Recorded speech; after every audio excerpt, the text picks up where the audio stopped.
Another journalist arrested in another Western nation for wrongthink about Israel. They've arrested another pro-Palestinian journalist, this time in Switzerland.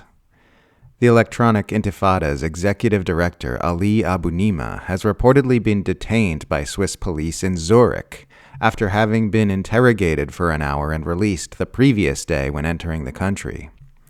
Abunimah, who is Palestinian-American, has played a leading role in exposing and critiquing the apartheid abuses of Israel for many years. In October of last year, Electronic Intifada's associate editor Asa Winstanley saw his home raided by British counter-terrorism police in response to his social media posts about Israel's Western-backed abuses in the Middle East. Multiple electronic devices were seized. No charges were ever filed. In August of last year, journalist Richard Medhurst was arrested by British counter-terrorism police and held for nearly 24 hours under Section 12 of the UK's Terrorism Act of 2000.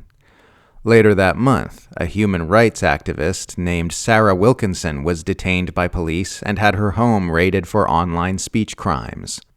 Both cases appear to have been the result of expressions of opinion deemed too sympathetic to resistance groups like Hamas and Hezbollah, which have been designated as terrorist organizations by the British government.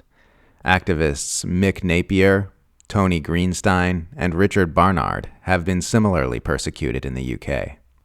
In the United States, speech rights have been getting stomped out in different ways since October 2023, ranging from violent police crackdowns on college campus demonstrations against Israel's genocidal atrocities in Gaza to banning TikTok in order to suppress pro-Palestinian speech. Silicon Valley tech platforms, which are intimately intertwined with the U.S. government, have been censoring speech that is critical of Israel with increasing aggression, and President Trump has just signed an executive order which appears to be geared toward deporting visitors to the United States who participate in pro-Palestinian activism. Here in Australia, government leaders from both parties pushed hard for a ban on people protesting this past October 7th, and police investigated protesters for waving Hezbollah flags at a demonstration in Melbourne under a new law banning the public display of symbols designated terrorist groups. Zionists have been using the Australian courts to bully prominent journalist Mary Kostakidis on accusations of unlawful hate speech for sharing video footage of the now-deceased Hezbollah leader Hassan Nasrallah. Suppression of dissident speech is becoming more and more overt throughout the West as the empire becomes more violent and tyrannical in its efforts to suppress revolutionary sentiments at home and the emergence of a multipolar world abroad. The facade of an enlightened society where ideas and information are freely exchanged for the enrichment of liberal democracy has been rapidly giving way to iron-fisted authoritarianism, as our historically unprecedented democratization of information allows ordinary people to cast a critical eye on their rulers in ways they never used to be able to. The world's first live-streamed genocide has seen the Western Empire scramble into panic mode as raw video footage circulating on social media opened people's eyes in ways no propaganda spinmeister could possibly reframe. That's why we are seeing police forces increasingly deployed against journalists and activists whose sole crime consists of voicing wrongthink about the empire and its actions. The empire managers need to be cautious about how rapidly they reveal to the public that we do not live in a free society, however.